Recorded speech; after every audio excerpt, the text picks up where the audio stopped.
You remember Dan Hartman? You know, you got me spellbound. No, it's to be moving sidewalks. I can dream about... Okay, sorry, I was just having an 80s flashback there. Mike Matthews here, the host of the longest-running self-produced daily podcast on planet Earth by a fella named Mike Matthews. That is in PodCastro Valley, the last place on Earth in the land of Meritopica. It is Mike's Daily Podcast, FF episode 3000. Speaking of the 80s, 82. 3082. Hey, what is happening here? Something's going on that's not quite clear. Some passengers on BART are responding positively to the agency's reduction in the number of train cars. What?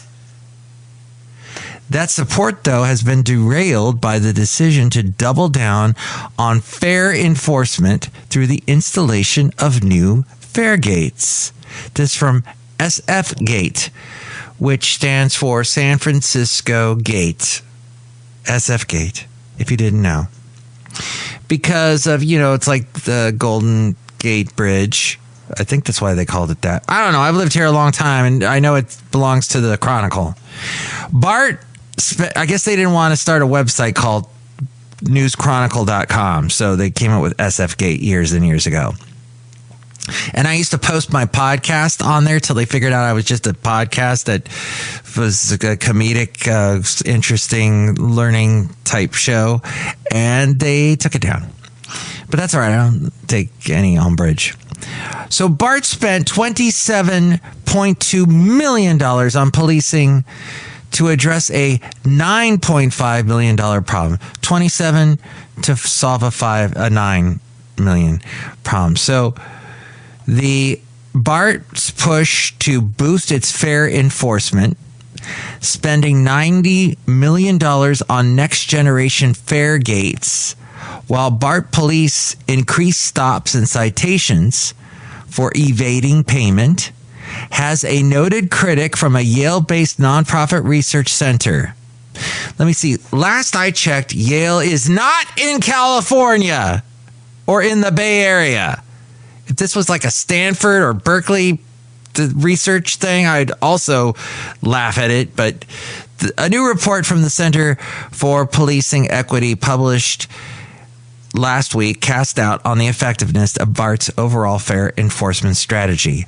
While some transit riders are responding well to the shortening of its trains, a plan that aims to create a sense of safety in numbers,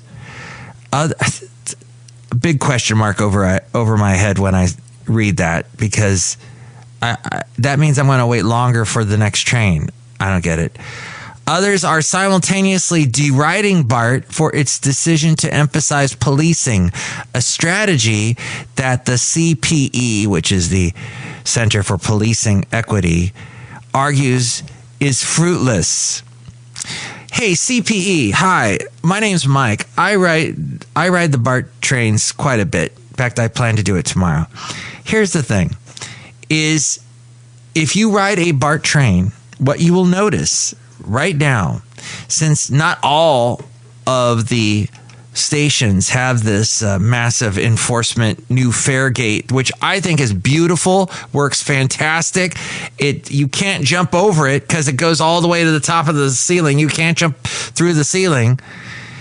And they worked, the people that still want to skirt the rules and not want to pay, or maybe they can't pay, I understand, but they still got to travel from one end of the bay to the other. The people that want to do that, they still can. If they find a person like me who's going through the gate, they come through just as I'm going through the gate, and they squeeze through. Thankfully, nobody's actually bumped into me, because that's a whole, you're invading my space, and that can lead to other issues. So, but the CPE, they don't live in the real world.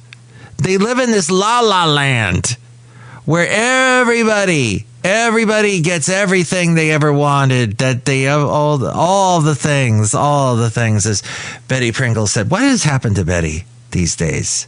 We have to win all the things, all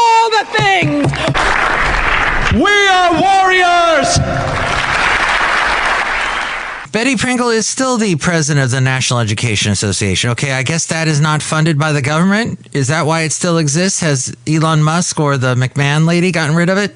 I don't think so. I don't know.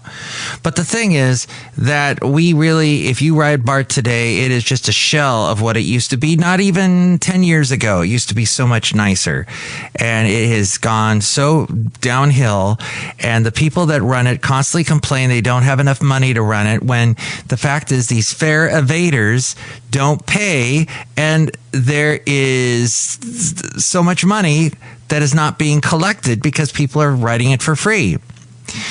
It says here the current approach to fare enforcement within BART not only overstates the financial impacts of fare evasion, but also lacks a cohesive strategy to address its underlying issues, says this report.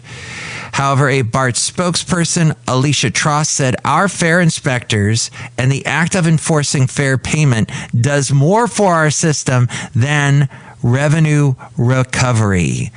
She said that BART riders commonly request the presence of police officers at fare gates to prevent people from jumping over them, which I have seen regularly. I have seen this. I think I've seen him more than once. The same guy, really tall guy, young guy. He looks like he's got brand new shoes, state of the art Nikes or whatever the style type shoe is to have. And he's got a really nice sound system that he's listening to, really nice clothes. And he just steps over the gate. Just walks right over it like it's nothing.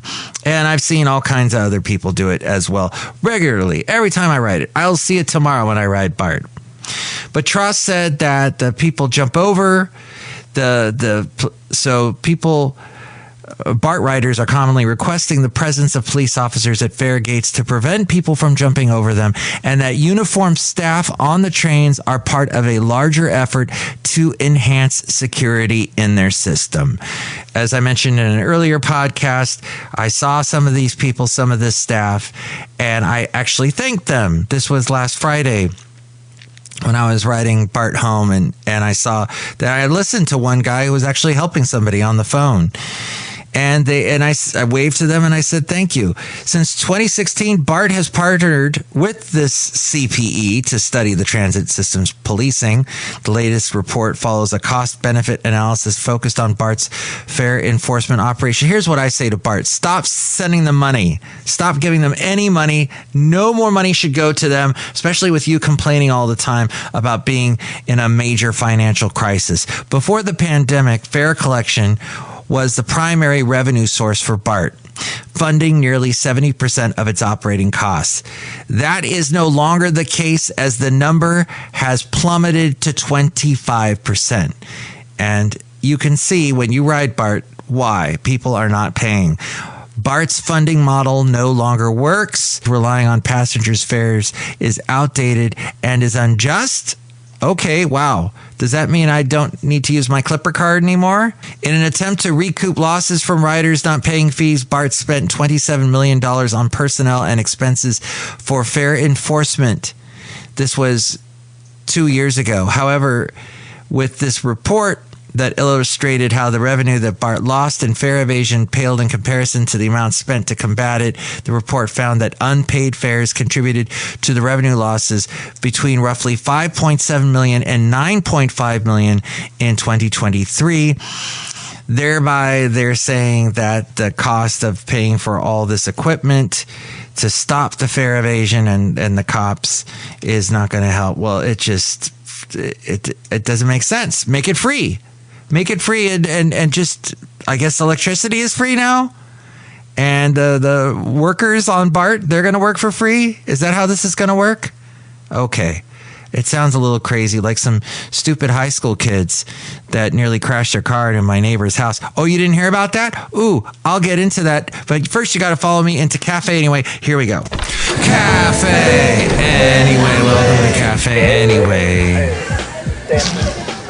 Mike's Daily Podcast. 3082-3082 is what the FFF episode is. It is Mike Matthews here at Café Anyway, somewhere in Podcastro Valley, the last place on earth. Mike's Daily Podcast. In the land of America. Topica here in Podcastro Valley. There's some people that I think should rally, never have a driver's license at all. There's some kids that the parents of these kids didn't try at all to teach them how to drive correctly. There's a corner Mike's Daily Podcast near my house that is, well, there's some kids in a hatchback that like to take Mike's this corner Daily at a reckless speed. Podcast. And today it caught up with them. Now, thankfully, they always whiz right by this van that's got these really cool kind of portal type windows like you would have. What do they call those little windows on a ship? The ship windows, that kind of round window. It's like a portal window, something like that. They look like that on this van. This is old style, like 60s van type thing. Well, they go careening past this van at this reckless speed, and they've been doing this now for a couple of weeks. And we catch them all the time doing it. Well, today they stopped. Let's see, I got the description here from a neighbor that said the following. And this, we don't even need next door. This is called knowing each other's phone numbers, so you can text each other when they do that. Okay, you know that little gray hatchback that drives recklessly? Well, sure enough, just a few minutes ago, I heard the same screech as they were taking the turn, but then I heard a crash. Sure enough, a bunch of stupid kids got out of the car.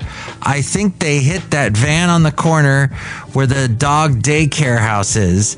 There's some people standing by the van, and the kids are parked next to the bus stop. I can't tell if anyone is hurt or if someone called the cops. Right now, they're just standing around.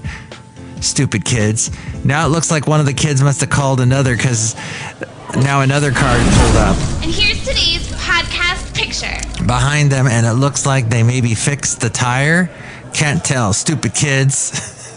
Every one of these paragraphs ends with stupid kids. Actually, a couple of them end with a bad word in between the stupid and the kids. But the podcast picture is not of the stupid kids. It's of the beautiful view, the beautiful sunset that you can see right there if you are on BART and you're going past Quarry Lakes in Fremont. Well, so see that picture at mikesdailypodcast.com. The wonderful sunset there as you take BART. Oh my gosh, the craziness with BART lately. The fire happening there in San Leandro. And I didn't get a full-on excuse for why that happened. But it burned up a bunch of cable and fiber optics and took out the power in the neighborhood there in San Leandro, near where I was trying to use a gift card at that evergreen nursery that's near there, just down the street, maybe about a mile or two. Mike Matthews is going to come in with more encouragement for you. Here's my encouragement. Don't forget your darn gift card. If you got a gift card for a nursery or whatever, maybe it's a debit card.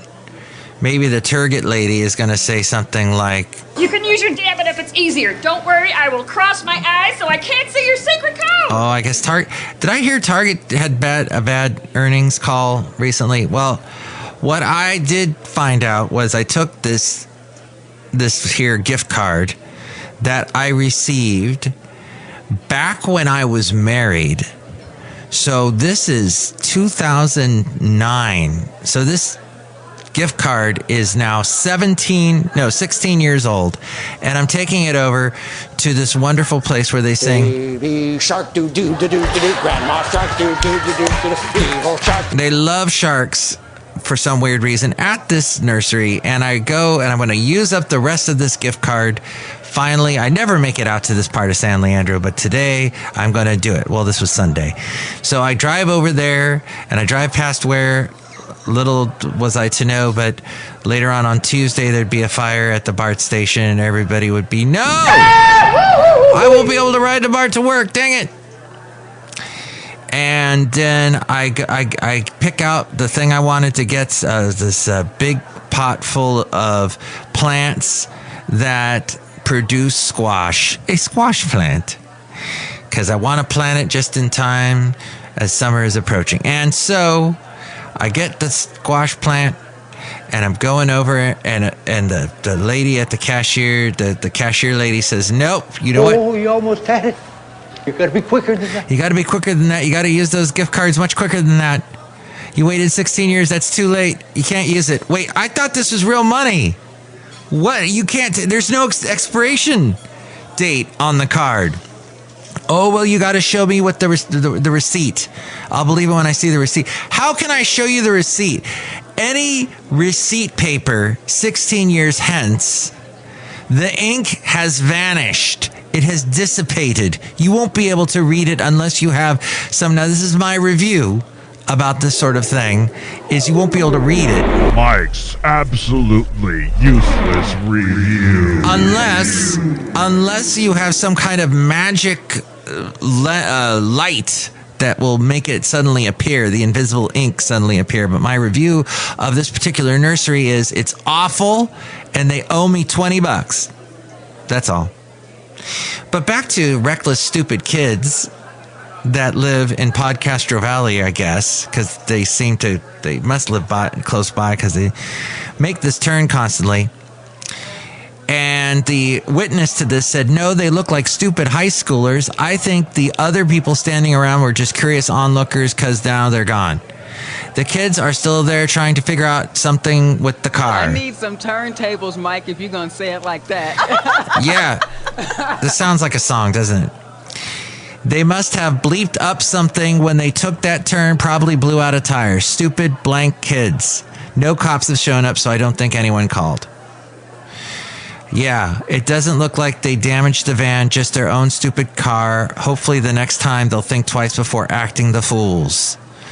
You know, I'm one to talk, because I am the host of this show, so I am one to talk. As we go outside a Café Anyway, we were bringing Mike's Daily Podcast somewhere in Podcaster Valley, the last place on earth in the land of Meritoptica. It is a podcast, and I must say, I'm podcasting, doing the audio podcast thing. If you want to see any of the video, it is there on the website, mikesdailypodcast.com, as I feature it there on my Facebook. It's from the Facebook page is where I do the video. So what's going on? I just saw on the news that you're thinking about leaving. What happened? I'm not going to leave Facebook until, well, you know, Facebook has done so many things to irritate us and upset us. So those of you who are still on it, you're going to probably be on it no matter what Zuckerberg does. And you'll be on X no matter what Elon does. And you'll be on YouTube no matter what Google does. So we'll see. We'll see what happens. My point is that this story that I haven't even gotten to yet was probably given to me by this guy. Who doesn't like cash cows? How do you do that? I just said the word cash cow. Yeah, that's Rob Black. I produce his podcast. He's heard on AM 1220 KDOW weekday afternoons at 5. And he's on Cron TV Monday through Thursday in the 9 o'clock hour. And okay, so back when I was a kid, like these stupid fools, I was, what do you call it? Somebody who drove kids to school. I was a kid myself. We were commuters. We did like a little caravan. Whatever the word is I'm trying to think of, and I'm having an issue. Sorry. So I said, hey, I will drive you. Oh yeah, it was a neighbor kid who was actually a foreign exchange student from Spain. And then another kid that lived down the street that my mom knew of because she knew his parents. And I said, I will drive the two of you. And we worked out that they would pay me like $1 a week or some crazy thing. It was cheap. It was in the 80s. So that seemed reasonable. This is why I'm not rich today. So that's good stuff. Wow. I don't like that sound effect. That's the one I don't like. Wow. That's better. That's better. Thank you. The thing is, one time we were late, and I'm driving us in a Travelall truck. I don't know if you know what a Travelall truck is. They're kind of these cool, very retro today if you saw one on the road. They are like a big, like a station wagon, but bigger, more boxier. Think like a big, boxy retro car. And I'm driving along, and, well, we found that we could get to school faster if we took this back alleyway. And we're driving down the alleyway, and this particular day I'm driving really fast because we're really late, and I didn't see the... I don't want to weaponize my pronouns.